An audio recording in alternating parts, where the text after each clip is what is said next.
On a Tuesday morning in March of 1987, Joseph Williams stood at the edge of his feedlot in Ringgold County, Iowa, and watched 43 head of cattle die before noon. Not all at once, not dramatically. They went the way sick cattle always go. Quietly, first, then not quietly at all. A stagger, a drop, a sound that anyone who has ever heard it never forgets and never fully describes to someone who hasn't. By the time the county veterinarian's truck came up the gravel road trailing a rooster tail of frozen dust, Joseph had already lost 11. By the time Dr. Gerald Foss climbed out with his bag and his clipboard and his expression that said he had seen this before, the number was 16. Joseph Williams was 58 years old and had farmed the same 640 acres in Ringgold County for 34 years.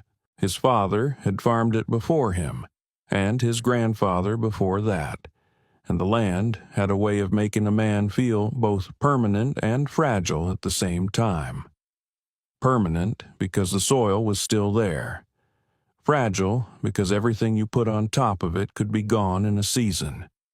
He ran 180 head of mixed Angus and Hereford cattle on 200 acres of pasture and hay ground, and the rest went to corn and beans in a rotation that his father had established in 1948, and that Joseph had not seen any reason to change. He was not a man who changed things without reason. He was not a man who panicked easily. But standing in that feedlot on that Tuesday morning in March, watching Gerald Foss move from animal to animal with a growing stillness in his face that was worse than any diagnosis, Joseph Williams felt something he had not felt in 34 years of farming. He felt helpless. Let me tell you about what Gerald Foss found, because it matters to everything that follows. The cattle were dying of something that looked, on the surface, like hardware disease, the catch-all term for when cattle ingest metal debris and it perforates the reticulum, the second stomach chamber, causing infection and organ failure. Foss had seen hardware disease.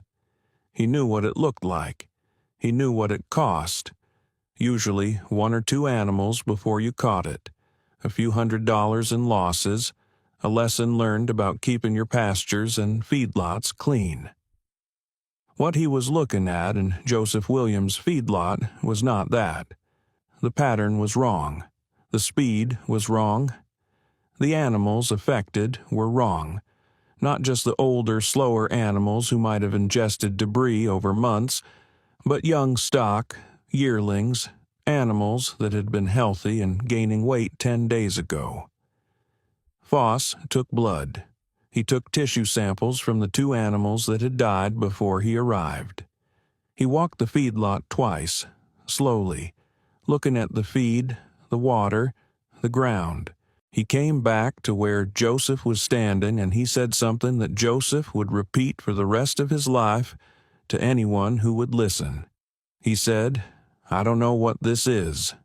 3 words, from a man with a veterinary degree from Iowa State, 22 years of large animal practice, and a reputation in 4 counties as the best diagnostician between Des Moines and the Missouri border.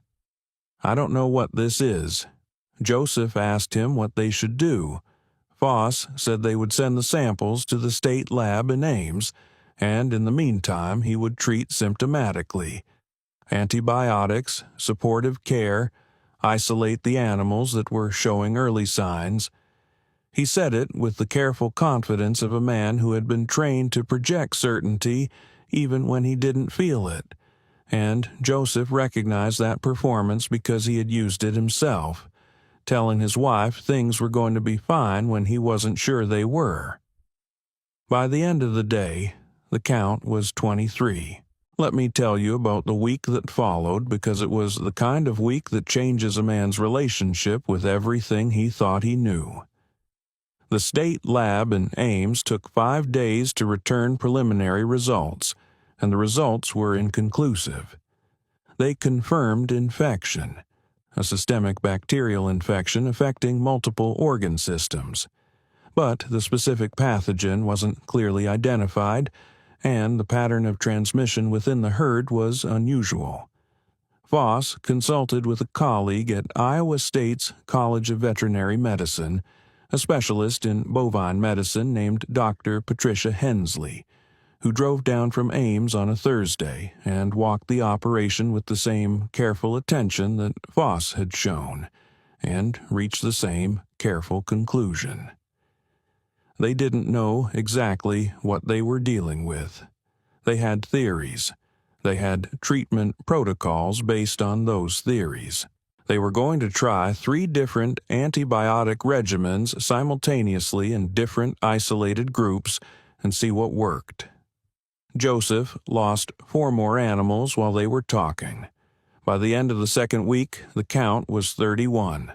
31 head out of 180, dead or so compromised they would never regain weight, never breed, never produce.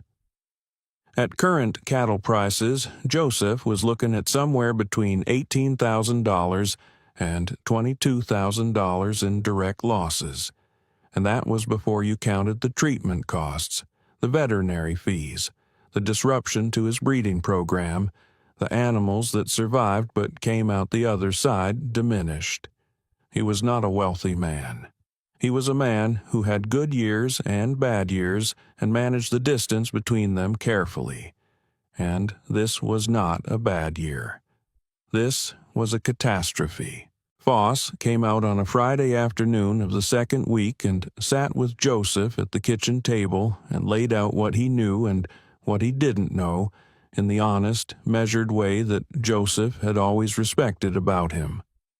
The antibiotic regimens were having some effect.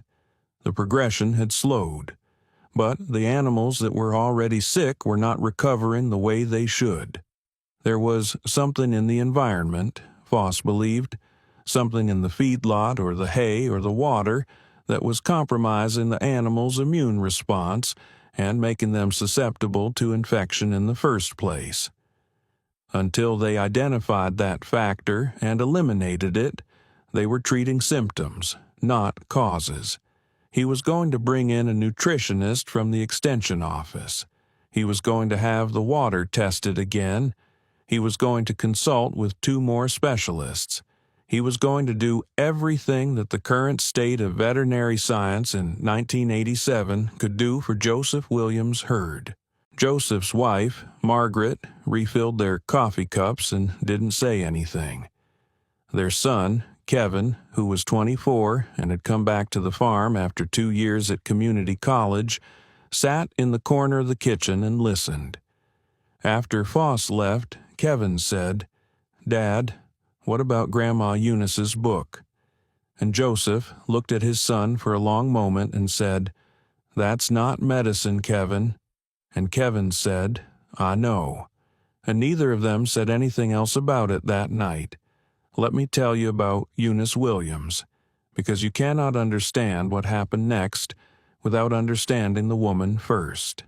Eunice Williams was Joseph's grandmother on his father's side, born in 1891 in a farmhouse 3 miles from where Joseph's house now stood, on ground that was already Williams' ground by then. She had grown up in the era before county veterinarians, before extension services, before the systematic professionalization of American agriculture. An era when the knowledge of how to keep animals alive lived not in institutions, but in people.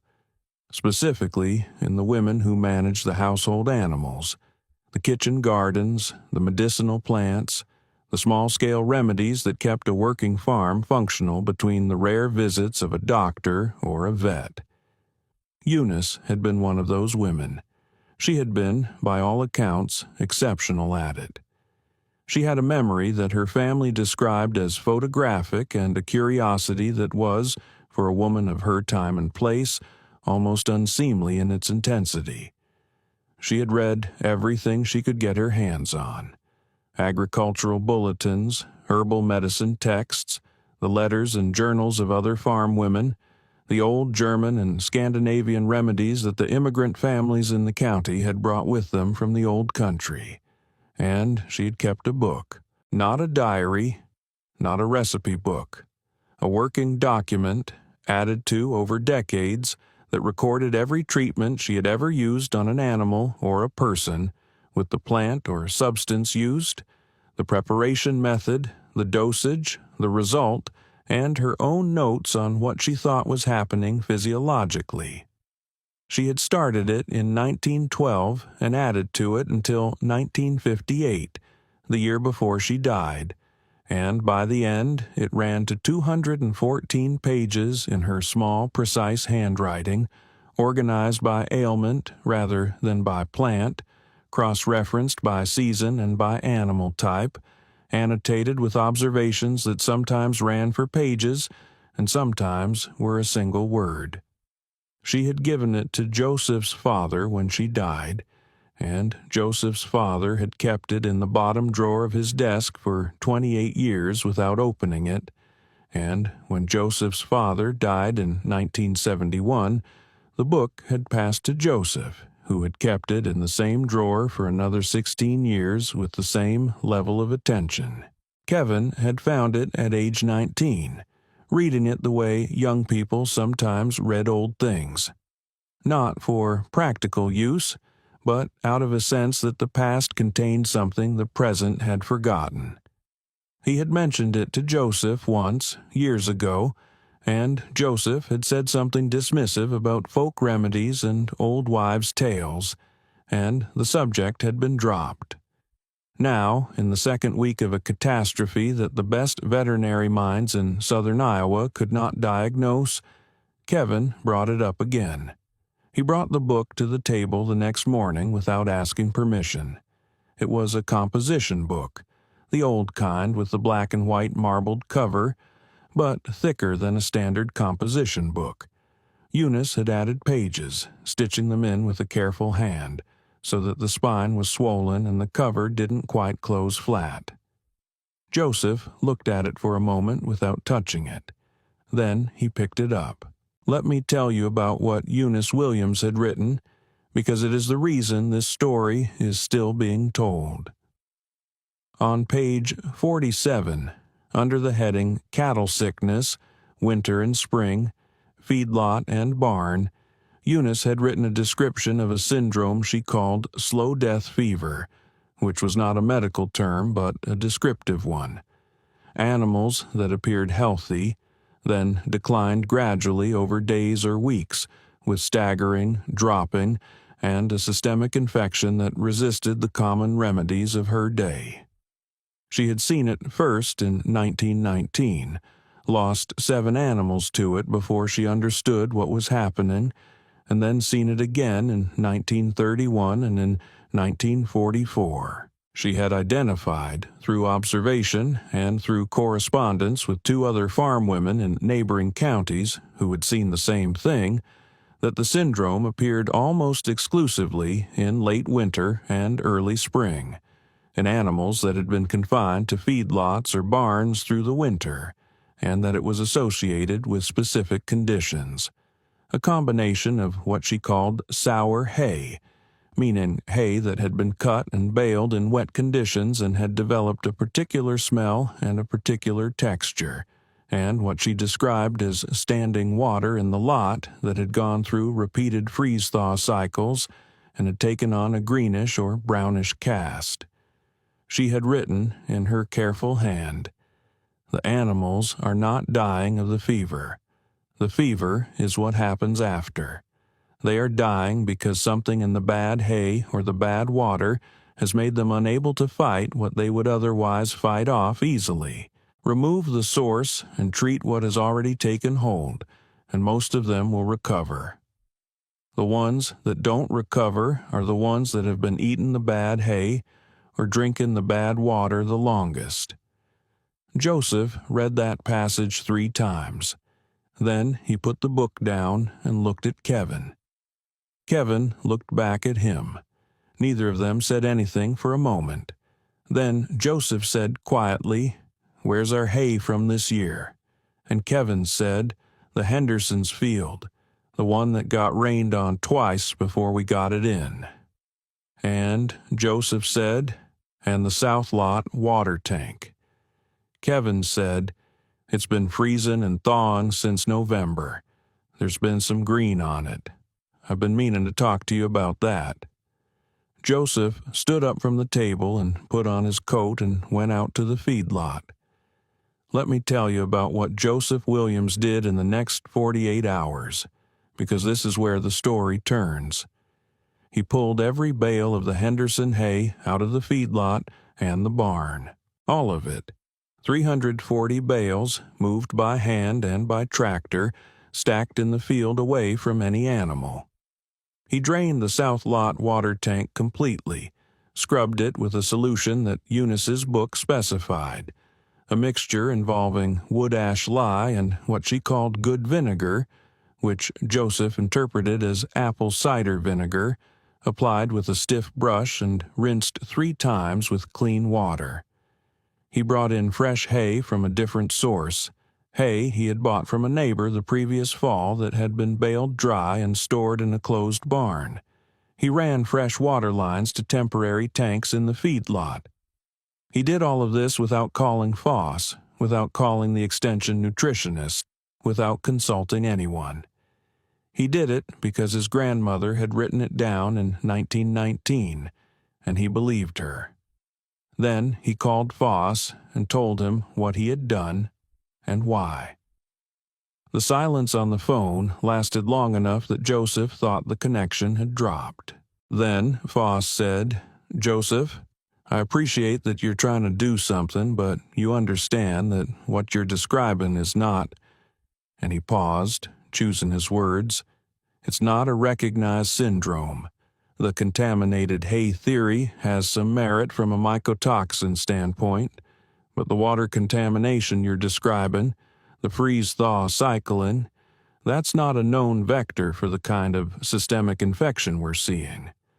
I don't want you to get your hopes up based on, he paused again, based on old notes." Joseph said, "I understand." He said it the way a man says it when he doesn't intend to change what he's doing, but sees no point in arguing. Foss said he would be out Monday to check on the animals. Joseph said that would be fine. They hung up. Let me tell you about what happened over the next 10 days because the numbers tell the story better than anything else. The herd stopped dying. Not immediately. 2 more animals died in the first 72 hours after Joseph changed the hay and the water, animals that had been too far gone before the change was made. But after those 2, the progression stopped. The animals that had been showing early signs, the slight stagger, the reduced appetite, the dull eyes, began to stabilize.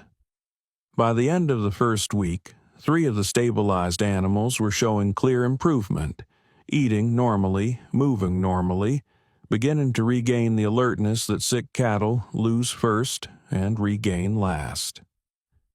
By the end of the second week, Joseph had lost 33 animals total, but the remaining 147 were alive, and 8 of the previously sick animals had recovered to the point where Foss, arriving on that Monday as promised, stood in the feedlot and said nothing for a very long time. He walked the lot. He examined the recovering animals. He looked at the new hay, the clean tanks, the fresh water lines. He came back to where Joseph was standing and he said, "How?" Just that one word.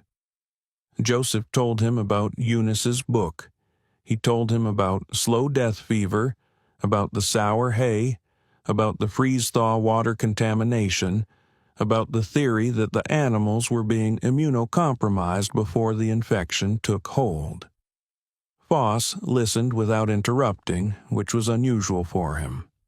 When Joseph finished, Foss asked if he could see the book.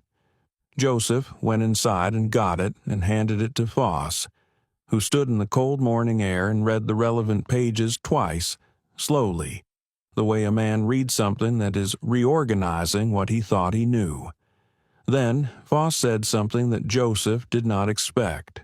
He said she was describing mycotoxicosis. The sour hay baled in wet conditions develops fungal contamination, and some of those fungi produce mycotoxins that suppress immune function in cattle.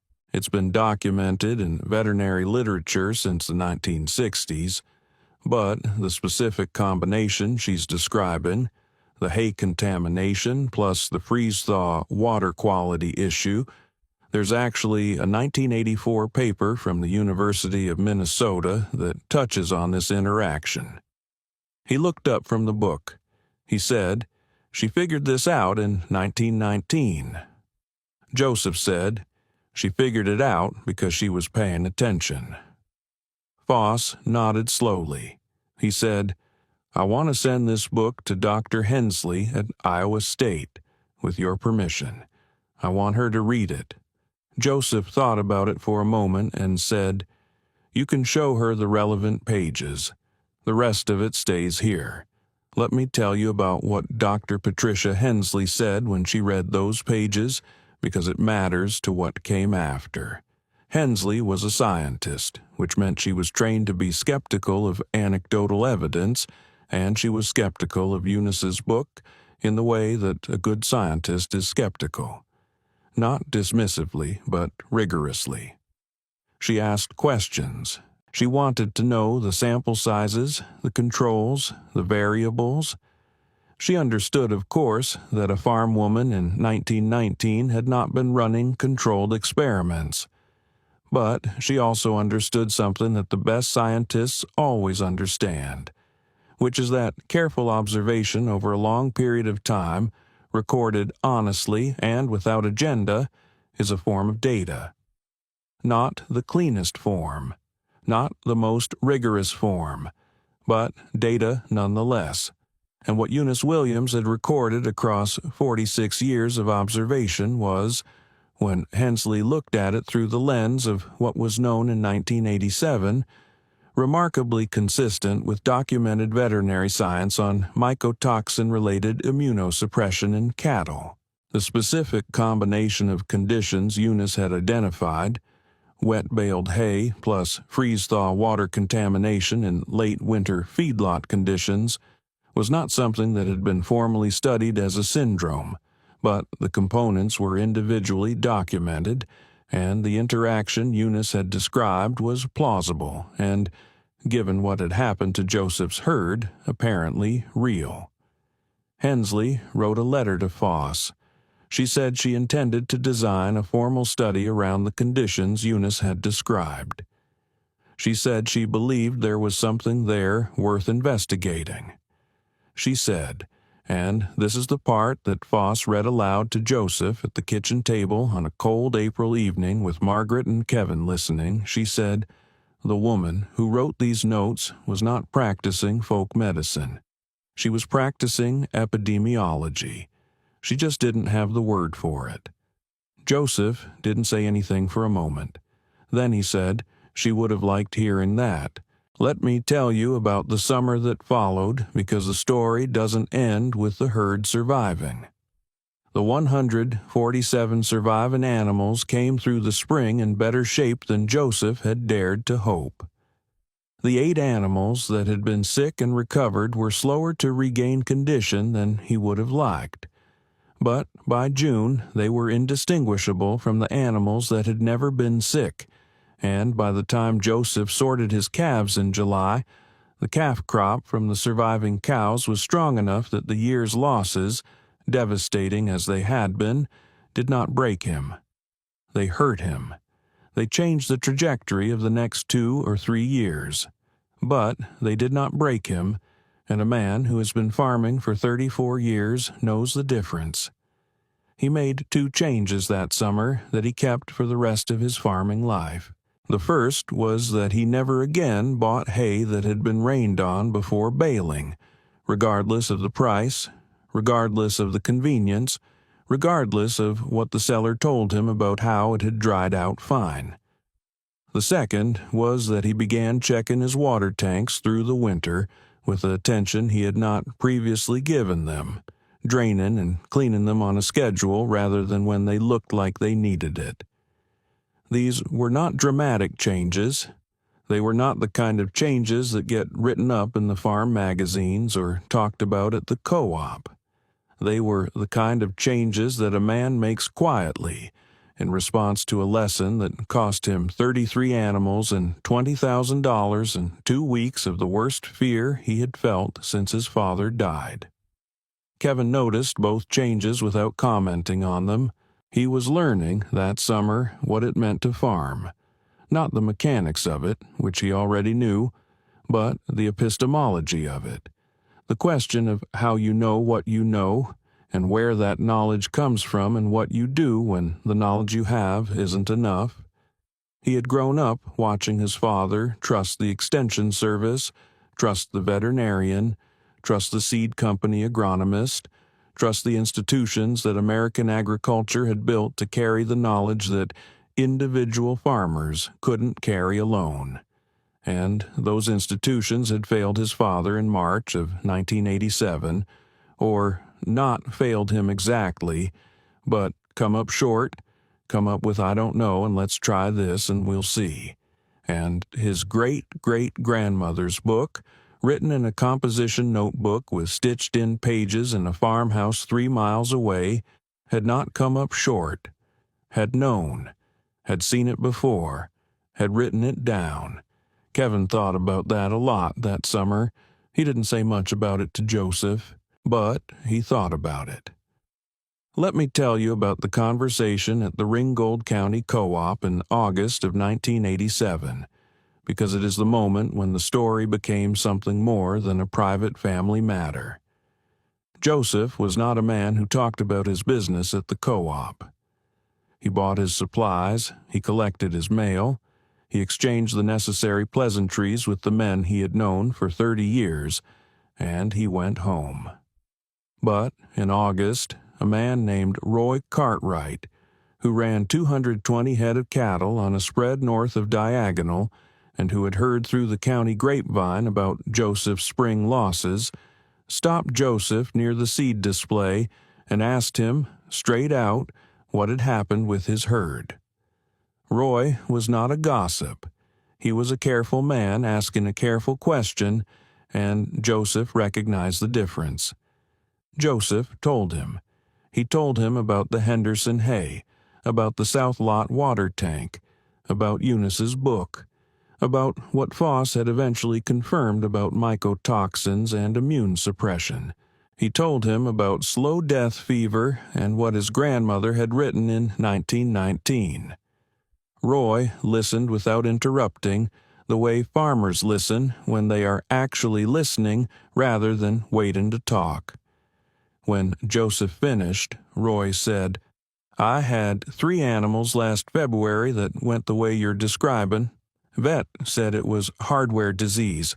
I lost all 3. Joseph said, "What kind of hay were you feeding?" Roy thought about it and said, "Bought some from a guy over in Decatur County. It had gotten wet. I got it cheap." Joseph said, "That's probably what it was." Roy said, "You're telling me my grandmother might have known that." Joseph said, "I'm telling you my grandmother definitely knew that." Roy Cartwright changed his hay sourcing that fall. He never lost another animal to what he called the slow death, though he used that term only with Joseph, and only when they were alone. Let me tell you about what Gerald Foss did with what he had learned, because this is the part of the story that moves beyond one farm and one family. Foss was not a man who was comfortable being wrong. He was a good veterinarian precisely because he held himself to a high standard, and being wrong about Joseph Williams' herd, not catastrophically wrong, not negligently wrong, but genuinely, helplessly wrong in the way that a good doctor is sometimes wrong when a disease presents unusually, had stayed with him. He had gone back to the veterinary literature on mycotoxins with a new attention, and he had found the 1984 University of Minnesota paper that he had mentioned to Joseph, and he had found 2 other papers from the late 1970s that touched on related phenomena, and he had begun to understand that the syndrome Eunice Williams had described was real, was documented in pieces across the scientific literature, but had never been assembled into a coherent clinical picture that a practicing veterinarian in southern Iowa would recognize when he saw it. He wrote a case report. It was not a formal research paper. He was a practicing vet, not an academic, and he didn't have the institutional infrastructure for a formal study. But he wrote a careful description of what he had observed in Joseph Williams' herd, what he had done and what had failed, what Joseph had done and what had worked, and the connection to Eunice Williams's recorded observations. He cited the relevant scientific literature. He described the syndrome as he now understood it, a 2-factor immunosuppression event in late winter feedlot cattle, driven by mycotoxin exposure from wet-baled hay combined with opportunistic bacterial infection facilitated by compromised immune function, potentially exacerbated by water quality issues in freeze-thaw conditions. He sent the case report to the Iowa Veterinary Medical Association's journal. They published it in the spring of 1988. It was a short piece, 4 pages, and it ran in the back of the journal where the case reports always ran, and it was read by perhaps 200 veterinarians across Iowa and the surrounding states. But 200 veterinarians is not nothing, and the case report included, in its acknowledgments section, a sentence that Foss had written carefully and that Joseph had approved. The initial identification of this syndrome was made not by a trained veterinarian, but by a farm woman named Eunice Williams of Ringgold County, Iowa, who recorded her observations between 1919 and 1958. Her notes, preserved by her family, provided the diagnostic framework that led to resolution of this outbreak. Her contribution to the understanding of this syndrome is primary. Joseph read that sentence 6 times when the journal arrived. Then he put the journal in the drawer where the book lived, next to the book, and he didn't say anything to anyone about it for a week. Let me tell you about the drawer, because it matters. The drawer was the bottom drawer of the same desk that had belonged to Joseph's father, and, before that, to Joseph's grandfather.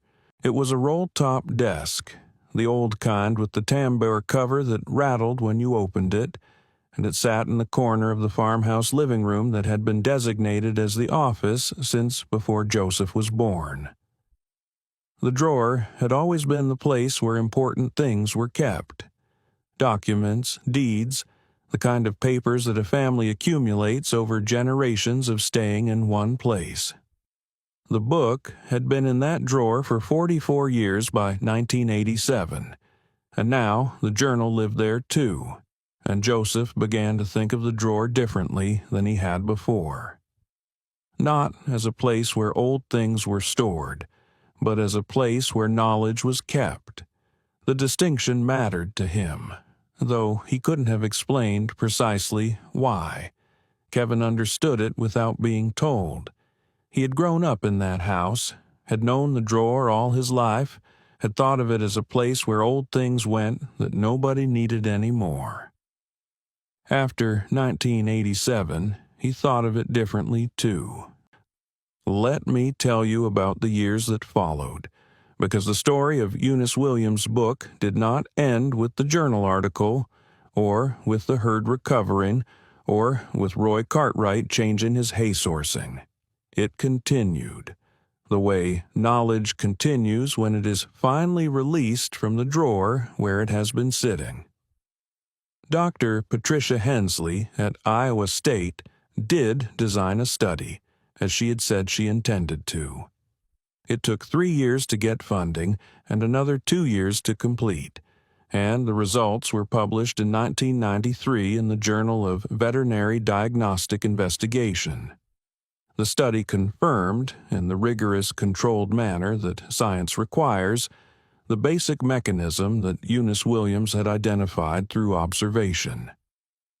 Mycotoxin-contaminated hay produced a measurable suppression of bovine immune function, and this suppression was significantly worsened by concurrent exposure to bacterially contaminated water in late winter feedlot conditions. The paper cited Foss's 1988 case report. The case report cited Eunice Williams. The chain of attribution ran from a peer-reviewed scientific journal in 1993 back to a composition notebook in 1919, and the chain held. Hensley sent Joseph a copy of the paper with a handwritten note. The note said, "Your grandmother was right. We just proved it." Joseph put the paper in the drawer. The drawer was getting full. Let me tell you about Kevin Williams in 1995, because by then he was running the farm and the story had entered a new phase. Kevin was 32 in 1995 and had been the primary operator of the Williams farm for 3 years, since Joseph's health had begun to decline in ways that made the physical demands of full-time farming difficult. Joseph was still there, still present, still the authority on questions that Kevin brought to him, but the daily decisions were Kevin's, and Kevin had grown into them with the same quiet competence that Joseph had always shown, and that Eunice, from what the book revealed, had shown before him. He ran the same 640 acres, the same mixed cattle operation, the same corn and bean rotation, with modifications he had made carefully and for documented reasons. He had added a small hay operation, growing and baling his own hay on 40 acres, because after 1987 he was not willing to depend on outside hay sources for his cattle feed. He baled only in dry conditions. He had a moisture meter, and he used it. These were not dramatic innovations. They were the application of a lesson. He had also read the book, all 214 pages of it. He had read it the way his mother read the Bible, not once through and done, but repeatedly, returning to different sections and different seasons, finding things he had missed the previous time. Eunice's book was not organized the way a textbook is organized. It was organized the way a mind is organized, associatively, with connections that were sometimes obvious and sometimes required you to hold 2 pages in your head simultaneously to see what she was getting at. Kevin had learned to read it that way. He had begun adding his own notes in the margins, carefully, in pencil, so they could be distinguished from Eunice's ink. He noted where her observations aligned with what he had read in current veterinary and agricultural literature. He noted where they diverged and what might account for the divergence. He noted questions he couldn't answer.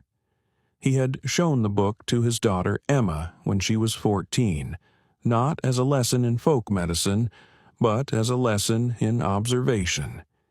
He had said, "Your great-great-great-grandmother wrote this down because she was paying attention.